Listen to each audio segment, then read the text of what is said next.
Okay, guten Erev Yontev, welcome, Bruchim Abayim. And now we'll talk more about Seder, a little bit about Pesach, and the Jewish people coming out of Mitzrayim, see what's happening here. Now, it's over 3,300 years that we are celebrating Pesach to thank the Eibishter that he took us out from Mitzrayim. Right? And it's a whole week celebration. In Chutz La'aretz, it's even 8 days. And we're thanking the Eibishter, commemorating the Yetzias Mitzrayim. So question number one, and it said, if you wouldn't have taken us out, we would still be in Mitzrayim. So it was asked like a very simple question. If you wouldn't put us into Mitzrayim, also we wouldn't be in Mitzrayim. And Hashem made the covenant of friendship, of unity between him and Avraham Avinu. He's already promised them that the Jewish people would be in slavery for 400 and be tortured for 400 years. Why? But the main question, let's ask it in a very, not such a sensitive way, but not just to make it clear. Imagine if somebody puts a child under the water, and before the child, God forbid, is expiring, he takes him out. Does the child have to thank this person that he saved his life? He saved his life because he almost died under the water. And he saved him. Obviously not, because he put him under the water. So just the other way around, the person that put the child under the water, he has to apologize for the rest of his life for that child. He almost killed him. Here in our case, the Eibishter put into Mitzrayim, and then he took us out from Mitzrayim after 86 of tremendous torture. We are thanking the Eibishter for almost over 3,300 years for taking us out from Mitzrayim. Why do we have to thank him? He should apologize to us when they put us into Mitzrayim. And thank you, she told Avraham Avinu before that that we will be tortured and be in slavery. What is the justification for that? They were not bad people when they put him into Mitzrayim. So why do we have to thank the Eibishter taking us out from Mitzrayim? Could we touched on that in the previous parashas, talking about Yetzias Mitzrayim. But now it's directly connected with Pesach. And now we still have to thank the Eibishter for over 3,300 years. So the question is basically, if we put it a simpler way, is why did he put us into Mitzrayim? Obviously, there must have been something good about it. That he promised Avraham Avinu when he makes a covenant, it's like almost the chassan standing with the kala under the chuppah, he's telling her that he'll torture her for many years. Why should the marriage go on? Well, that's the obvious question. Why did Hashem put us into Mitzrayim, and in general, the whole idea of suffering in Galus? And if you say because we sinned, that's not the justification, but Hashem created us in such a way that's almost practically it's not possible not to sin. Gemara said that every person is transgressing Bittul Torah. It's time that he could learn. Every person gets angry, it's an avera. Person speaks lashon hara, bad mouthing somebody, but according to nature, it's a very natural thing to do. And it's a big avera. It looks like the Eibishter in a way wanted us, made us in such a way that I said, "Ein tzadik ba'aretz asher yaseh tov v'lo yachtor." There's no righteous man on the face of the earth that will do only good and never sin. So what is suddenly happening here? That why did he put us into Mitzrayim? Question number two could be a better question even. Maybe also we want people to relate to that. So, well, why did he took a neshama mi'igor rama from a very high roof, the bira amikta, a very deep pit. To be in the physical world, it's a deep pit. The neshama is coming from heaven. It's in a good place, and Avdel could learn the survey Eibishter in a very nice way. You don't have the problems of the physical world. Why do you put us into this world? Why couldn't we accomplish whatever we accomplished by doing here in being the neshamas in Gan Eden? Also, to clarify, is this our celebration to commemorate Zeicher Yetzias Mitzrayim, only to commemorate what he took us out from Mitzrayim, or it's more than that? It's not only a commemoration. Now, it says that Jewish people, when they were in Mitzrayim, they sank into 49 gates of impurity. If they would stay there for one more second, they would have sank into 50 gates of impurity. Then Hashem took them out. Why couldn't he take them out from 50 gates of impurity? And why? What did we accomplish by being in Mitzrayim and sinking into 49 gates of impurity? What was the accomplishment of that? And he knew before that that was going to happen to us. We're sitting in Mitzrayim. It said that Mitzrayim was one of the worst countries in the world. And in Egypt itself, the Jewish people were settled in the worst place of Mitzrayim. So normally that obviously will happen. If I remember correctly, the Rabbi saying that today we sank into the 50th gate of impurity. But I assume that means as the assimilation, where in Mitzrayim there was no assimilation, now there's assimilation. And now the Rabbi promised us he'll take us out from exile, even so we are in the 50th gate of impurity. So why couldn't he take us out from Mitzrayim if we would sank into the 50th gate? Him could do anything he wants. He could create the world. For sure he could take us out from the 50th gate of impurity. As we see it, that would be even take us out from these goals, even so in the 50th.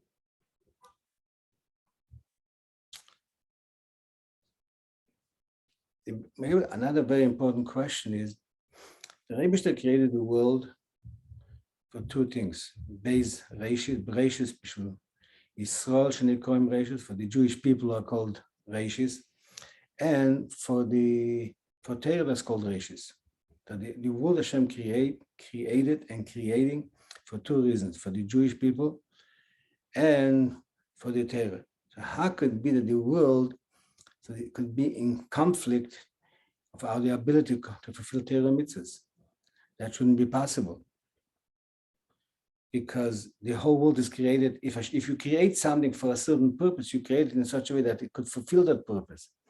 How could be a world that is in almost like in essence is going against Torah mitzvahs, makes a person sin. And then he promises us that we have free choice, so you don't have to be sinking into impurity.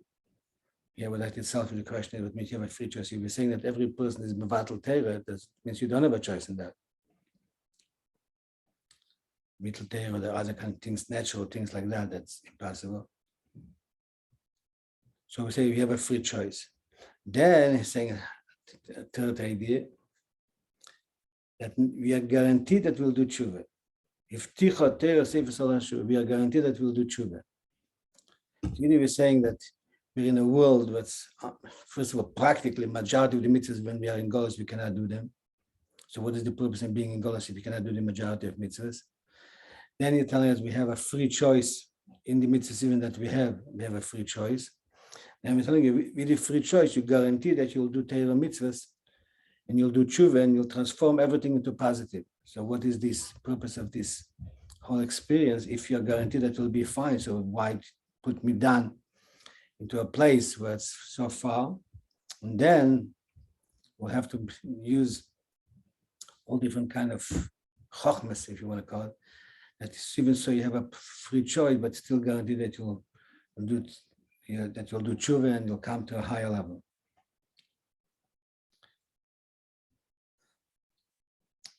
Now then the question is, when Mashiach will come, it says, and the spirit of impurity I will remove from the face of the earth. If we're going to remove the face of the earth. So what is the purpose of Torah mitzvahs then? The Mashiach comes. So the Mashiach will come, will do Torah mitzvahs. In one place says that's a bottle, but the Rambam saying that that's nitzchus, it's eternal, we'll do Torah mitzvahs.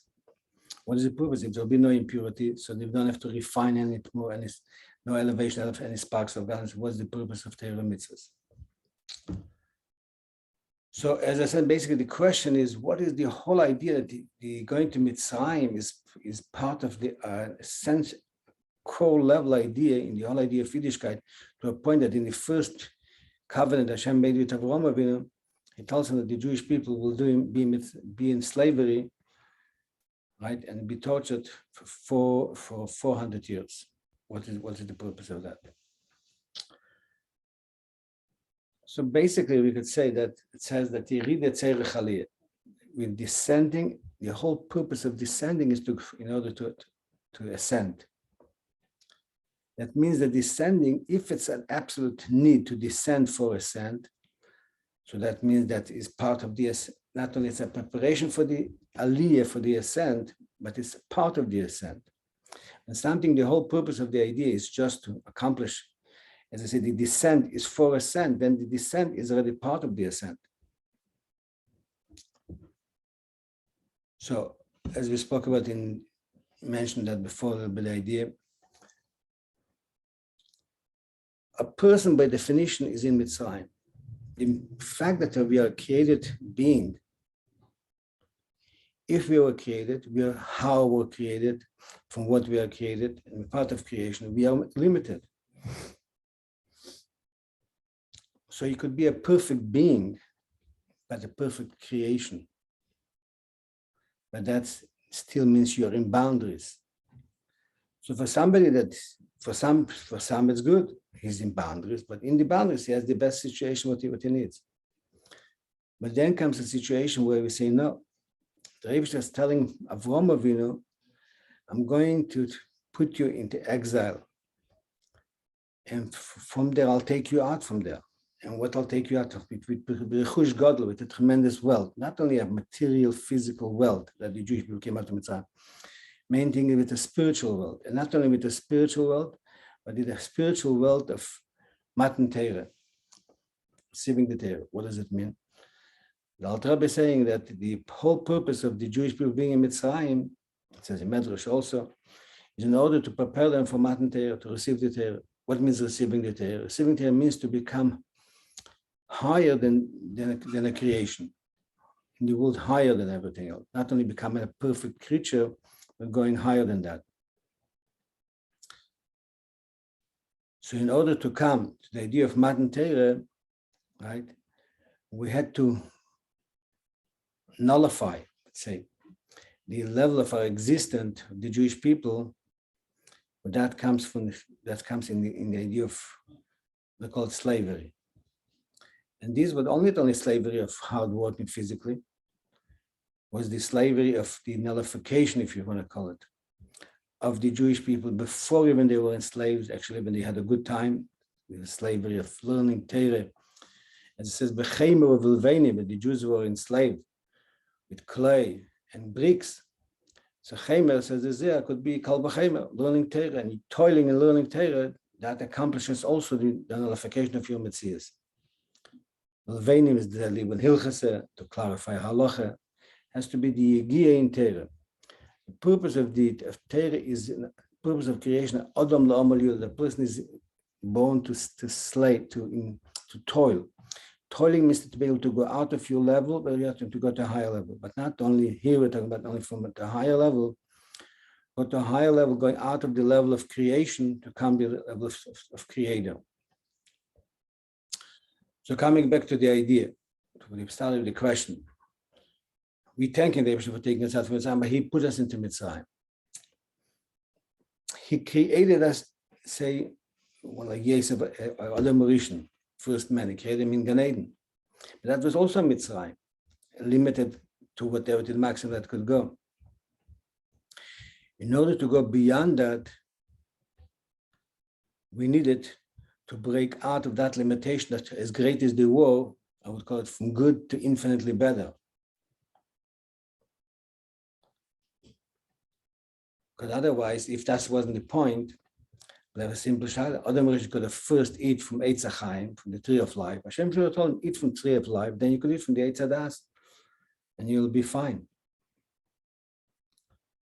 Means the idea is what, in order to go out of Mitzrayim, boundaries, from whatever level boundaries, definition of any boundaries. But as high as you're going, you're still in boundaries. You still have certain kind of limitation. When we say that Hashem took us out from Mitzrayim, took us out from the whole concept of boundaries, any kind of limitations. And that's what we're thanking the Eibishter. Not only we're thanking the Eibishter for that, but he did it then, but that he's doing it the whole time. Every year, first, in a sense, says, a person obligated himself is going out to Mitzrayim every generation. The Alter Rebbe is adding every day. The definition of a Jew is every day to go out of his limitation, a high level to reveal.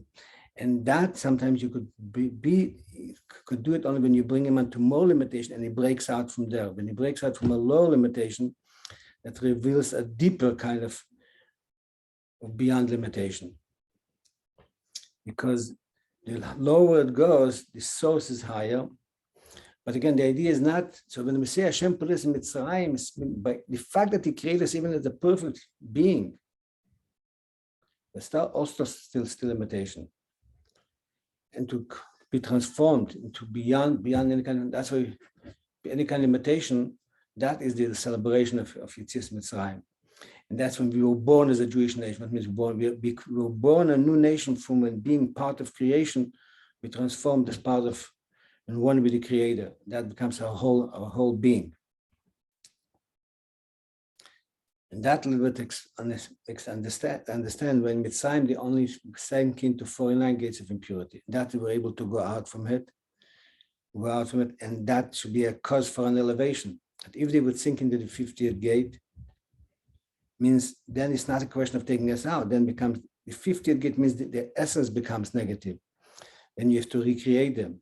That Hashem didn't want us to recreate. He wanted to reveal a deeper level in the Jew, that he should be going out of Mitzrayim. The same Jew that was before should go out from Mitzrayim. Since it was before Matan Torah, before Hashem gave us the Torah. So the only way you could do it, only if you sink into 49, the maximum you could sink in as a creature, but not the 50th gate. After Matan Torah, after Hashem gave us the Torah, when the essence of the Jew is more revealed, that is one with the Eibishter, so even the 50th gate of impurity is the certain level of essence of the person that sank into impurity, but still he's protected and he could go out because he has the essence of him, the 50th gate of holiness, Shar Anun, what you call the 50th gate, is a much deeper level than the 50th gate of negativity, and therefore it can still go out. So what we're saying is that the celebration of the Seder is a tremendous celebration that we, by definition, are a nation that's going out from Mitzrayim the whole time. No matter how great we are, no matter how infinite we are, compared to for tomorrow, that is limited. What was yesterday infinite, for tomorrow's our potential, that the infinite is finite compared on a higher level of infinity. So the Jew, by definition, is a concept of Yetzias Mitzrayim, going out the whole time. When you're connected with the essence of the Eibishter, first of all, is Malim B'Kedesh, always in holiness, you go up higher and higher. There's never a stop to it. And even in that, what kind of aliyah? Not you're going up, you're going infinitely higher and higher. And that we see that we could explain that the whole Jewish history is designed in such a way to take us into a higher level. Therefore, it says that one of the important things to pay the Seder with a joy. When you know that you're celebrating the Yetzias Mitzrayim, that you went out 3,300 and some years, and every year you're going out from another level of Mitzrayim. Every year you're going higher and higher. Even so, sometimes you don't know where you see it. Very often a smaller thing, but it could be a deeper level of exodus. In other words, not always is the size of the idea what's happening. That's what's really happening. There's something deeper. Let me give a simple example. Imagine somebody, a teacher, is managing to take a class of kids and give them a good self-esteem. He didn't maybe teach them so much practical things, but he gave them that she really have a good self-esteem. Then these kids will strive, will be successful in their life. Every one of them will invent in whatever he has a talent. Because once you have the neshama, if you want to call it, the neshama, once you have the good self-esteem, if you continue to be successful. practical study, he already studied, that's not a problem. Another teacher gave the kids tools, but it didn't give them self-esteem. There's no way that these kids who have all the tools will be as successful as the kids who have a self-esteem. Because self-esteem is like almost like it's a life of the neshama that is giving him. And the same you have to understand in ourselves, only we're working on details to improve that aspect, but the question, where are you? When you are going out of Mitzrayim, out of your boundaries, then you'll be successful. And therefore, a generation that has a leader that takes them out of the limitation, give them an appreciation of a self, of a good, absolute value, of a good purpose, that you appreciate that you have a neshama, that's chelik of the Eibishter, then you're guaranteed you'll be successful, overcome any kind of challenges. Because if you know that you're infinite, you're not afraid of anything. If you learned practical talents, practical tools of doing something, so you'll be able to limit how much the tools are. When you have an ability to go out of yourself, to reveal the infinity in yourself, go completely beyond you, then the sky is not even the limit. Be able to always go higher and higher. He's not afraid to fail, because he knows every failure is just another step into success, but not because he was told as a sentence, because that he has it inside himself. And since we're coming now from Yudalef Nisan, so we spoke last week about the Rabbi, I want to say, I think we are in a generation, a very successful generation. At the same time, much more materialism.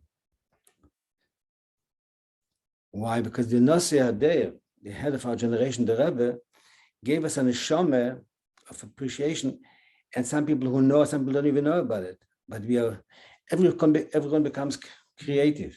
Everyone becomes able to go out beyond this limitation, because it's revealed in him that he has a neshama. We said the idea of every person has to realize that the whole world is created for him, that he has an infinite ability in revealing. When we go to a Jew, we say that you matter and you have an absolute value, the absolute infinite.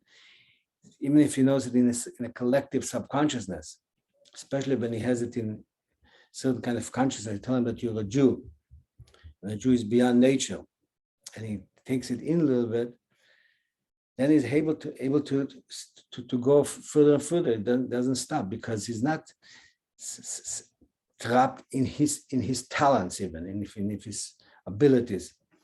Because he has an infinite value in him, so he could be nullified. Once you're nullified, then the infinity could reveal itself in a way that is going to be successful in what's supposed to be.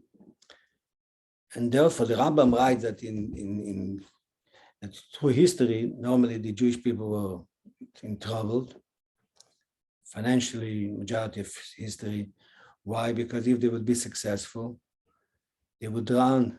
As Moshe Rabbeinu told the Eibishter, you gave them Atir Beisalem Kesef Bezov, you gave them a lot of gold and silver. What should the child do and not sin? But in our generation, the Rebbe said, no, you have to be rich, physically, emotionally, spiritually, and everything. Why? And today we don't have the danger, because you have the ability, but not only the ability, you have the connection to your neshama. And therefore, we see a phenomenal idea that in our generation, many people who didn't even hear about the Rebbe became Baalei Tshuva. Why? The grandparents of these people left Yiddishkeit, and they learned in yeshiva, and they left Yiddishkeit. They became non-form. And the grandchildren who knew nothing about Yiddishkeit, almost from inside to themselves, were awakened by them a desire and a need to come back to Yiddishkeit. That means there's something deeper in collective subconsciousness, a revelation of godliness, a revelation of a deeper level of the neshama that made them to come back. And therefore we see it, all kind of people, from the greatest intellectuals to the simplest person, from rich people in financial to poor people, from talented, every kind of person who did tshuva. And everyone will give you explanation why he became tshuva. But the deeper reason behind all that is that there's a core level, an essence idea that is connecting him to the Eibishter. As I said, the example of self-esteem, but here's something much deeper than self-esteem. It's not only a finite self-esteem of a creature, something a connection to the neshama that it's going to go into that direction. What exactly he'll catch on? Everyone will find a story what to catch on, why he'll come back. But the reason what's really driving him is that because the Shechina is more revealed in our generation. And therefore, we have a generation of the abundance of materials and physical things, right? And we say the darkness is like never before. And still people are becoming Baalei Teshuva.